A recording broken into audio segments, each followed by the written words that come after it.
नमस्कार दोस्तों, triple C की कक्षा में आप लोगों का स्वागत है। पिछले क्लास में हम लोग कंप्यूटर के प्रकार के बारे में पढ़े थे और आज का टॉपिक है कंप्यूटर का इतिहास। यदि कंप्यूटर का इतिहास हम लोग उठा करके पढ़ते हैं तो इसका बहुत लंबा चौड़ा इतिहास रहा है और इसका इतिहास स्टार्ट होता है अबेकस से। तो चलिए थोड़ा सा अबेकस के बारे में जान लेते हैं। प्राचीन समय में आंकिक गणना करने के लिए अबेकस का उपयोग किया गया था और इसमें तारों में गोलाकार मोती पिरो करके एक फ्रेम में कसा जाता था और इसका आविष्कार बेबीलोन में हुआ था। ये पॉइंट हम लोगों को नोट करना है, ठीक है। अब देख सकते हैं कि यहाँ पर ये है हम लोगों का अबेकस। देख रहे हैं यहाँ पर ऊपर टाला जा रहा है, नीचे टाला जा रहा है। इससे हम लोग गणना करते हैं। प्रॉपर इसका एक कोर्स होता है, आज भी इसका कोर्स पढ़ाया जाता है और अगर आप इसको पढ़ लेंगे तो समझ लीजिए कि आप लंबा से लंबा सवाल आसानी से हल कर पाएंगे। देख सकते हैं बहुत आसानी से इसको घसकाया जा रहा है, नीचे ऊपर किया जा रहा है, इससे गणना होती है। क्लियर? देखिए इसका भी कई प्रकार है। देखिए यहाँ पर रसियन, रोमन और भी यहाँ पर देख सकते हैं ये है चाइनीज। तो जैसे देखिए पहले ना रूस, चीन, जापान इस तरह के कंट्री में इसका यूज किया जाता था। आज तो पूरे वर्ल्ड में इसका यूज होने लगा है। क्लियर? आगे बढ़ते हैं हम लोग। यह है पास्कल कैलकुलेटर या इसको हम लोग पास्कलाइन भी बोलते हैं। इसका इतिहास देख लेते हैं। प्रथम गणना मशीन का निर्माण सन 1642 में फ्रांस के गणितज्ञ ब्लेज पास्कल ने किया था। उस कैलकुलेटर में इंटरलॉकिंग गियर्स का उपयोग किया गया था जो 0 से 9 संख्या को दर्शाता था। वह केवल जोड़ या घटाव करने में सक्षम था, अतः इसे एडिंग मशीन भी कहा गया। देखिए इसमें 3-4 पॉइंट नोट करना है। पहला क्या, पास्कल को पास्कलाइन भी कहा जाता है। दूसरा, इसका निर्माण कब हुआ। तीसरा, ब्लेज पास्कल ने इसका निर्माण किया था और चौथा, इसे एडिंग मशीन कहा गया। तो इस तरह से 4-5 पॉइंट हम लोगों को नोट करना है क्योंकि ट्रिपल सी में ये पूछ सकता है। अब देखिए यहाँ पर मैंने कुछ यहाँ पर डायग्राम और फोटो लगा कर रखा हुआ है। यहाँ पे ये है हमारा एनिमेशन वीडियो। देख सकते हैं कि ये यहाँ पे ये घुमा रहा है इसको, व्हील को, और यहाँ पर देख सकते हैं नंबर यहाँ पर बदल रहा है। तो इस तरह से क्या करते हैं, इसका जो है कि व्हील को घुमा करके कैलकुलेट करते थे। और यहाँ पर देख सकते हैं इसके अंदर का डायग्राम है। अभी यहाँ पर देखिए प्ले हो रहा है तो यहाँ पर देख सकते हैं इसके इंटरनल डायग्राम कैसे चलते थे, कैसे काम करते थे, वो यहाँ पर दिखाया गया है ना। देख लीजिए यहाँ पर वही सब डायग्राम है जो यहाँ पर मैंने यहाँ पर बनाया हुआ था। तो इस तरह से क्या है कि पास्कलाइन काम करता था और काफ़ी हेल्पफुल था। लाइबनिज व्हील 1673 में इसका निर्माण हुआ था। इसके निर्माणकर्ता गॉटफ्राइड विल्हेम लाइबनिज इनके निर्माणकर्ता थे। यह मशीन गुणा और भाग भी कर सकती थी, मतलब यह मशीन जोड़, घटाना, गुणा, भाग चारों कर सकती थी। देख सकते हैं यहाँ पर मैंने इसका इमेज लगाया हुआ है और यहाँ पर ये है म्यूजियम में रखा गया है और ये है एनिमेशन वीडियो। देखिए यहाँ पर किस तरह से क्या कर रहा है, यहाँ पर व्हील से इसको घुमाया जा रहा है और यहाँ पर देखिए नंबर सेट किया जा रहा है और उसके बाद इसको जोड़ने के लिए यहाँ पर व्हील को घुमाने पर क्या कर रहा है, यहाँ पर रिजल्ट दे रहा है। यहाँ पर देख सकते हैं, है ना। यहाँ से नंबर सेट किया जा रहा है और उसके बाद सेट करने के बाद व्हील घुमाया जा रहा है कैलकुलेशन के लिए और रिजल्ट यहाँ पर दिख रहा है। तो इस तरह से इसका यूज किया जाता था। तो इसमें हमको कुछ पॉइंट्स नोट करने हैं। वो क्या, इसका निर्माण कब हुआ था, 1673 में। कौन किए थे, गॉटफ्राइड विल्हेम लाइबनिज। ये 2 पॉइंट हमको नोट करना है। क्लियर? आगे बढ़ते हैं हम लोग। डिफरेंस इंजन और एनालिटिकल इंजन।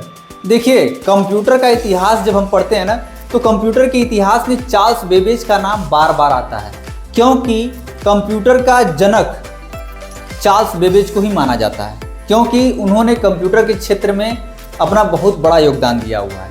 देखिए यहाँ पर लिखा है ना, ब्रिटिश गणितज्ञ चार्ल्स बेबेज सन 1822 में डिफरेंस इंजन का आविष्कार किया जो भाप से चलता था और तथा गणनाएं कर सकता था। फिर 1842 में चार्ल्स बेबेज ने एक स्वचालित मशीन एनालिटिकल इंजन बनाया जो पंच कार्ड पर दिशा निर्देशों के अनुसार कार्य करती थी तथा मूलभूत अंकगणितीय गणनाएं जोड़ घटाव गुणा भाग कर सकती थी। तो देखिए इस पेज पर मैंने डिफरेंस इंजन दिखाया हुआ है और उसके अगले पेज पर मैं आपको दिखाऊंगा एनालिटिकल इंजन।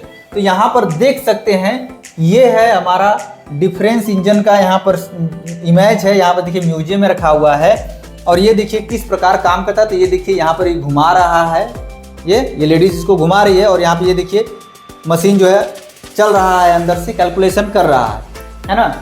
तो ये क्या होता था, ये काफ़ी हैवी होता था। आप देख सकते हैं कि काफ़ी हैवी है, पूरा लोहा ही है, इसमें ज़्यादातर यूज किया गया है ना।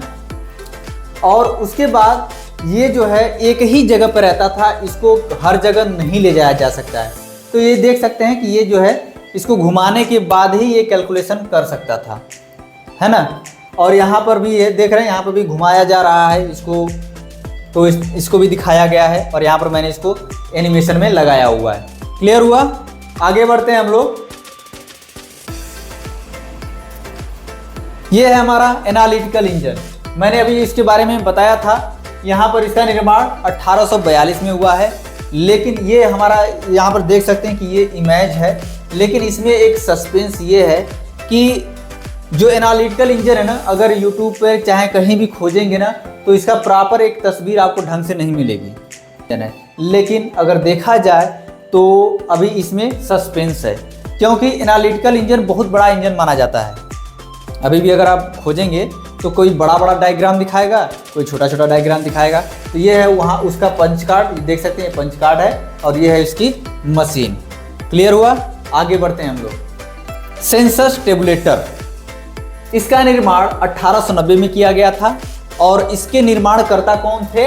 Herman Hollerith. और इसका जो निर्माण किया गया था अमेरिका का जनगणना करने के लिए, ये जनगणना के पर्पज से बनाया गया था। और एक बात मैं और बता दूं आपको कि जब ये मशीन बनाया गया ना तो जनगणना 3 साल में ही खत्म कर दिया गया।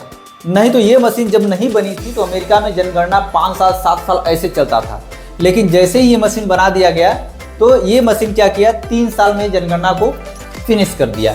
तो ये देख सकते हैं कि यहाँ पर सेंसस टेबुलेटर का मैंने यहाँ पर वीडियो लगाया हुआ है और ये है सामने आपको ये दिख रहा है मशीन, और देख सकते हैं इसमें सब सुइयाँ लगी हुई हैं, जैसे इसे काम कर रहे हैं इस पर, ये क्या कर रहा है, आगे पीछे घसक रहा है।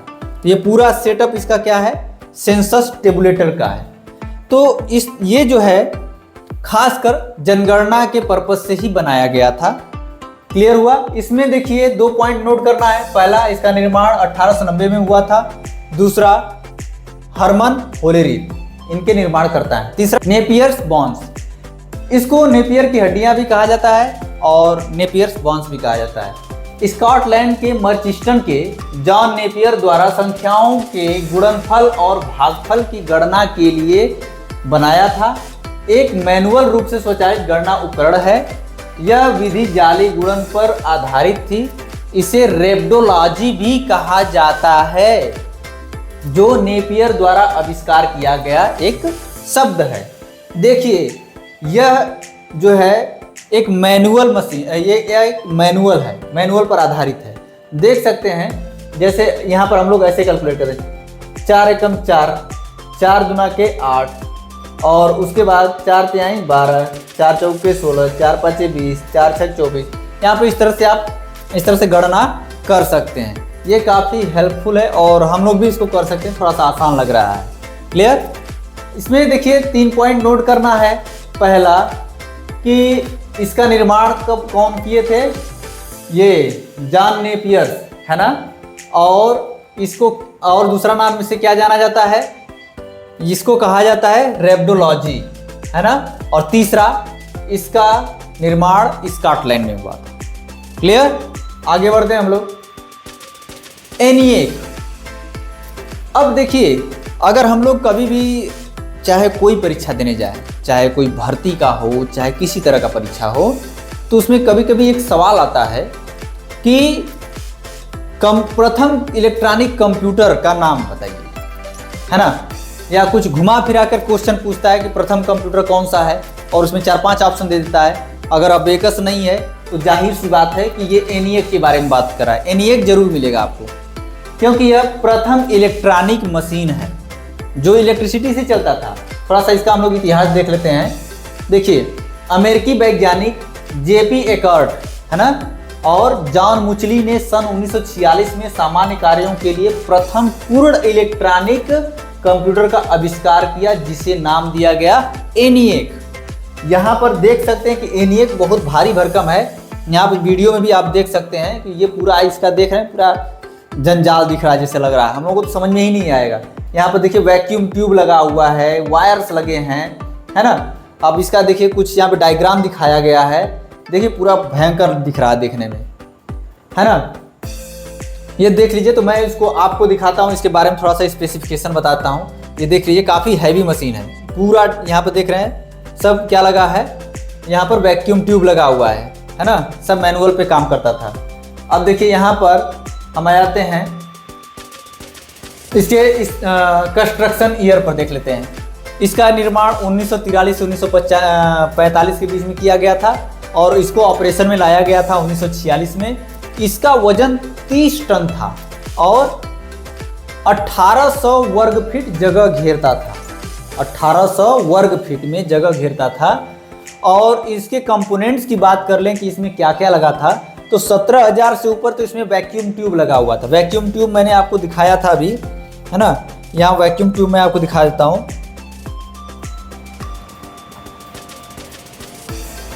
वैक्यूम ट्यूब अभी आपको दिख जाएगा। वैसे तो सामने से दिख रहा है, लेकिन बहुत ज़्यादा समझ में नहीं आ रहा है जब तक ये सामने से नहीं दिखे, है ना।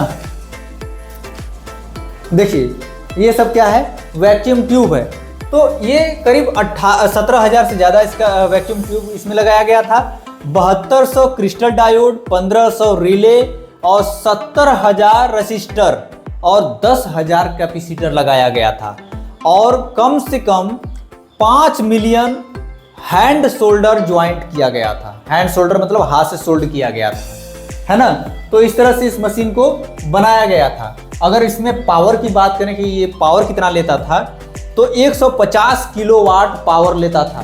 करीब करीब 3 से 4 गांव की लाइट ये अकेले लेता था।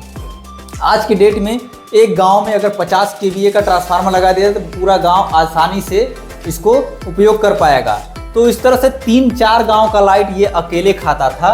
और इसका जो है मेमोरी की बात करें तो इसमें कोई मेमोरी नहीं, कोई रोम मेमोरी नहीं था, इसमें मेमोरी की बात नहीं थी।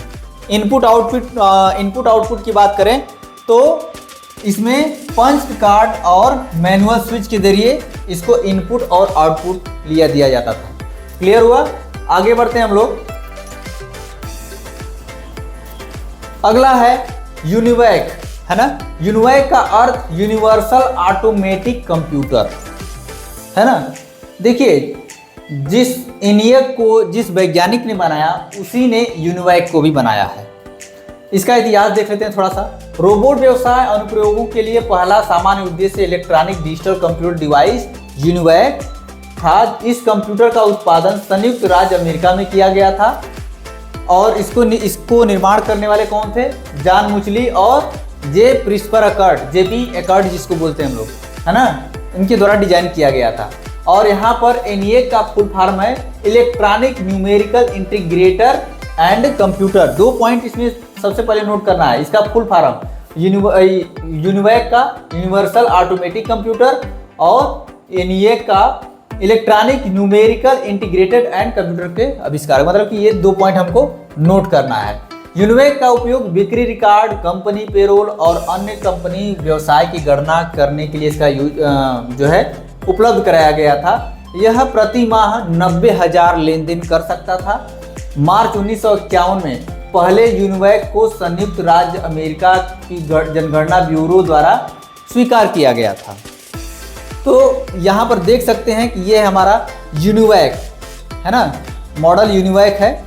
और यहाँ पर देख सकते हैं कि ये पूरा वहाँ इसका चैम्बर है ना। और यहाँ पर देख सकते हैं कि ये जो है यहाँ पर बैठ करके काम कर रहा है। यहाँ पे कंसोल लगा हुआ है, ये कंसोल का ही सामने आपको सामने दिख रहा है ना। ये वीडियो पूरा देख सकते हैं। ये मैंने इसको दिखाया हुआ है। यहाँ पर देखिए ये जो हम लोगों का मैग्नेटिक टेप लगा हुआ है यहाँ पर रिकॉर्ड करने के लिए। और ये कंसोल है और इसको खोला गया है और यहाँ पर देख सकते हैं ये पूरा टेप पर काम कर रहा है। क्लियर। इसमें थोड़ा सा इसके स्पेसिफिकेशन पर देख लेते हैं। तो इसका डेवलपमेंट जब हुआ था, इसका डेवलपमेंट हुआ था 1951 में और डेवलप कौन किए थे भाई? जेपी एकॉर्ड और जॉन मुचली। और साइज क्या था इसका? 15 फीट लंबा और 7.5 फीट चौड़ा और 9 फीट ऊंचा, है ना। और इसका वजन 13 टन, है ना। इसका वजन 13 टन। कंपोनेंट्स की अगर बात करें तो 5200 इसमें वैक्यूम ट्यूब लगा हुआ था, है ना। देख लीजिए ये वैक्यूम ट्यूब जल रहा है। 5200 वैक्यूम ट्यूब लगा था, 18,000 क्रिस्टल डायोड और मैग्नेटिक टेप। और पावर की अगर बात करें तो ये 125 किलोवाट पावर कंजप्शन करता था, मतलब करीब करीब 3 गांव के बराबर लाइट ये खाता था, है ना। और मेमोरी की बात करें तो इसमें मर्करी डिले लाइन मेमोरी लगा हुआ था और उसके बाद इसकी स्पीड 1905 इंस्ट्रक्शन पर सेकेंड थी। क्लियर। और इनपुट आउटपुट के लिए पंच कार्ड और मैग्नेटिक टेप का उपयोग किया गया। क्लियर। आगे बढ़ते हैं हम लोग। ABC Atanasoff Berry computer. देखिए यहां पर जॉन एटनासॉफ्ट और क्लिपबोर्ड बेरी नामक वैज्ञानिकों ने मिलकर के 1939 से संसार का पहला इलेक्ट्रॉनिक डिजिटल कंप्यूटर विकसित किया। यहाँ पे इलेक्ट्रॉनिक डिजिटल कंप्यूटर की बात हो रही है, प्रथम इलेक्ट्रॉनिक की बात नहीं हो रही है, प्रथम डिजिटल इलेक्ट्रॉनिक कंप्यूटर की बात हो रही है, जिसे ABC नाम दिया गया। तो ये पॉइंट नोट करना है हम लोगों को। ABC का फुल फॉर्म क्या रहेगा? एटनासॉफ्ट बेरी कंप्यूटर। इसका निर्माण कब हुआ? 1939 में। इसके निर्माणकर्ता कौन थे? जॉन एटनासॉफ्ट, क्लिपबोर्ड बेरी, 2 लोग थे। क्लियर। अब देखिए यहाँ पर आपको सामने ये दिख रहा है, ये हम लोगों का ABC कंप्यूटर। यहाँ पर मैंने इसका एनिमेशन लगाया हुआ है, आप देख सकते हैं। अब ये देखिए इसमें भी कुछ वैक्यूम ट्यूब लगा हुआ है ना। देखिए इसका डेवलपमेंट पीरियड जो था ना 1937 से 1942 का था।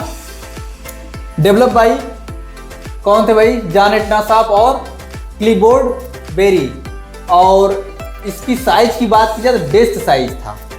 डेस्क साइज देख सकते हैं, डेस्क साइज, है ना। और उसके बाद कंपोनेंट्स की बात करें तो अराउंड 300 वैक्यूम ट्यूब और कैपेसिटर और रजिस्टर इसमें लगा हुआ था। और मेमोरी की बात करें तो कैपेसिटर बेस ड्रम मेमोरी लगा हुआ था इसमें। इनपुट और आउटपुट की बात करें तो ये क्या था? पंच कार्ड पर इनपुट और यूज्ड बाइनरी, है ना, representation for numbers. Clear.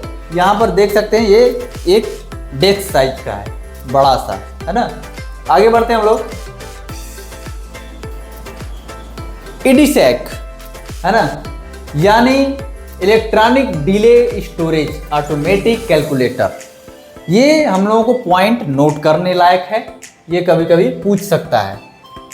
Britain के कैम्ब्रिज विश्वविद्यालय में विकसित एक प्रारंभिक कंप्यूटर था। इसका निर्माण मॉरिस बिल्क्स और उनकी टीम ने जॉन वॉन न्यूमैन की इडुवैक पर लिखी गई एक रिपोर्ट पर पहले मसौदे से प्रेरित होकर किया था। साल 1949 में इसने अपना पहला प्रोग्राम चलाया था। यह नियमित इस्तेमाल होने वाला पहला संग्रहित प्रोग्राम कंप्यूटर था। इसे दूसरा संग्रहित प्रोग्राम इलेक्ट्रॉनिक कंप्यूटर भी माना जाता है। EDSAC को ग्राफिकल कंप्यूटर गेम चलाने वाला पहला कंप्यूटर भी माना जाता है। तो यहाँ पर ये पॉइंट नोट करना हम लोगों को, ग्राफिकल कंप्यूटर गेम वाला ये हम लोगों को पॉइंट नोट करना है ना, कि पहला ग्राफिकल कंप्यूटर चलाने वाला कौन था? ये EDSAC। अब यहाँ पर देख सकते हैं कि ये है उसका सामने का डिस्प्ले और ये उसके अंदर चैम्बर के अंदर का पूरा है।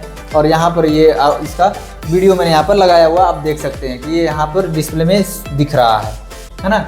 ये है हम लोगों का EDSAC का फुल फॉर्म और इसका निर्माण का सन और निर्माणकर्ता, ये 3 पॉइंट हम लोगों को इसको नोट करना है।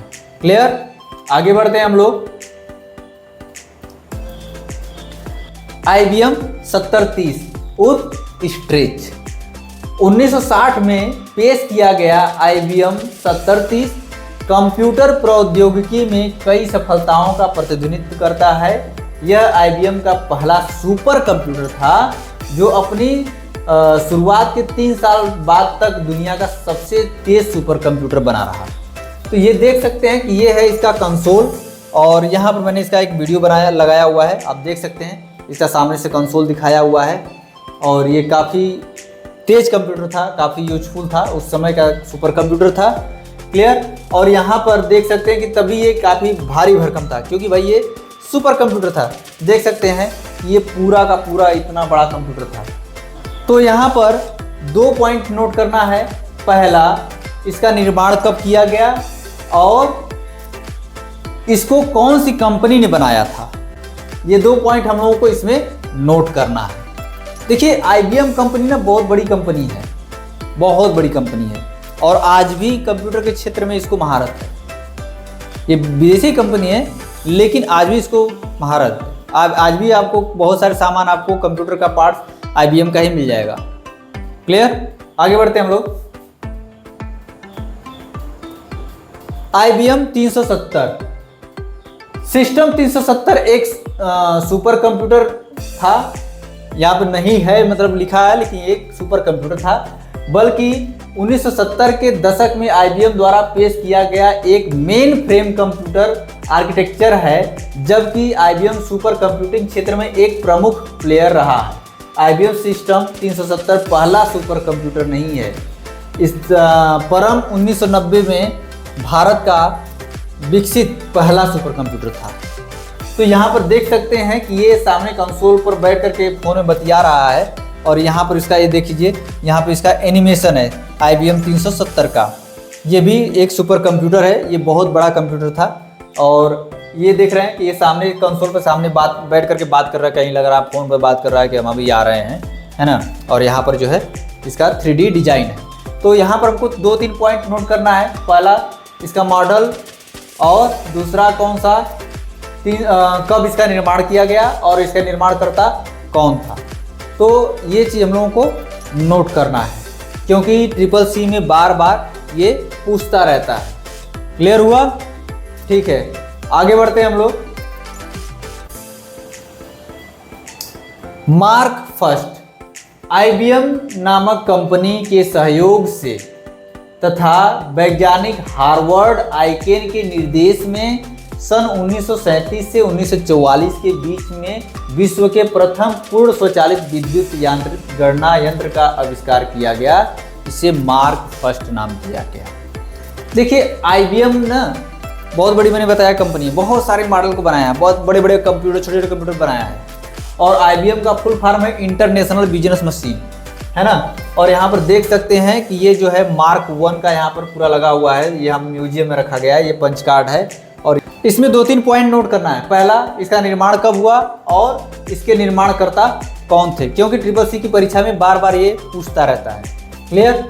आगे बढ़ते हैं हम लोग। नेक्स्ट है IBM 5150, जिसे IBM PC के रूप में भी जाना जाता है। ये पॉइंट हम लोगों को नोट करना है, क्योंकि CCC में कभी कभी पूछता है ना। उसकी प्रथम PC मॉडल थी, जिसे व्यापारिक और गैर व्यापारिक उपयोग के लिए बाजार में लॉन्च किया गया था। भाई देखिए, पहले जो कंप्यूटर बनते थे ना, सारे लोग उसको चला नहीं सकते। तो आप देख ही रहे हैं कि अभी हम लोग इतिहास पढ़ते आ रहे हैं, तो बहुत बड़ा बड़ा कंप्यूटर था, जो ये सिंगल आदमी के बस की बात तो है ही नहीं, सिंपल चीज़ है ना। तो उस समय कोई यूज नहीं कर पाता था, लेकिन अब यहाँ पे ये PC का रूप ले लिया, तो अब नॉर्मल लोग भी इसको यूज कर सकते थे। यहाँ पर लिखा ना, यह कंप्यूटर 8088 माइक्रो प्रोसेसर पर काम करता था। इसके अलावा 16 किलोबाइट 16 KB का रैम था, इसमें लगा हुआ था। 40 KB की फ्लॉपी डिस्क ड्राइव और माउस और कीबोर्ड के साथ आता था। मतलब इसमें माउस और कीबोर्ड का भी यूज होने लगा। क्लियर। और यहाँ पर देख सकते हैं कि ये IBM का ही PC है। IBM ने बहुत सारे PC बनाए हैं, हमको लग रहा है कि ज़्यादातर तो उसी ने निर्माण किया है। माइक्रो प्रोसेसर, इसे तो आप लोग जानते ही होंगे। 1970 में इंटेल कंपनी द्वारा माइक्रो प्रोसेसर इंटेल 4004 के निर्माण ने कंप्यूटर क्षेत्र में क्रांति ला दी। इस छोटे आकार के कंप्यूटर का निर्माण संभव हुआ जिन्हें माइक्रो कंप्यूटर कहा गया है। माइक्रो कंप्यूटर जो हम लोग आजकल चलाते हैं लैपटॉप डेस्कटॉप, उसी को हम लोग माइक्रो कंप्यूटर कहते हैं। मैंने एक कैटेगरी में पढ़ाया था कंप्यूटर के, है ना। ये है उसका प्रोसेसर 4004, देख रहे हैं इसमें दांत निकला हुआ है पूरा, ये सोल्ड कर दिया जाता था। और देखिए यहाँ पर ये जो उसका सर्किट है उसमें यहाँ पर है, ये देखिए लगा हुआ है ना। और देखिए इसमें 3 भाग होता था, जैसे इनपुट डिवाइस यहाँ से इनपुट लेता था और क्या करता था, यहाँ पर प्रोसेसिंग करता था, है ना। उसके बाद क्या करता था, ये आउटपुट डिवाइस में कन्वर्ट करता था या भेजता था आउटपुट डिवाइस में, जिसको हम लोग डिस्प्ले में देखते थे या प्रिंट करते थे, है ना। ये है उसका डायग्राम। तो आज के लिए इतना ही, बाकी हम लोग नेक्स्ट वीडियो में देखेंगे। आज के लिए इतना ही, थैंक यू।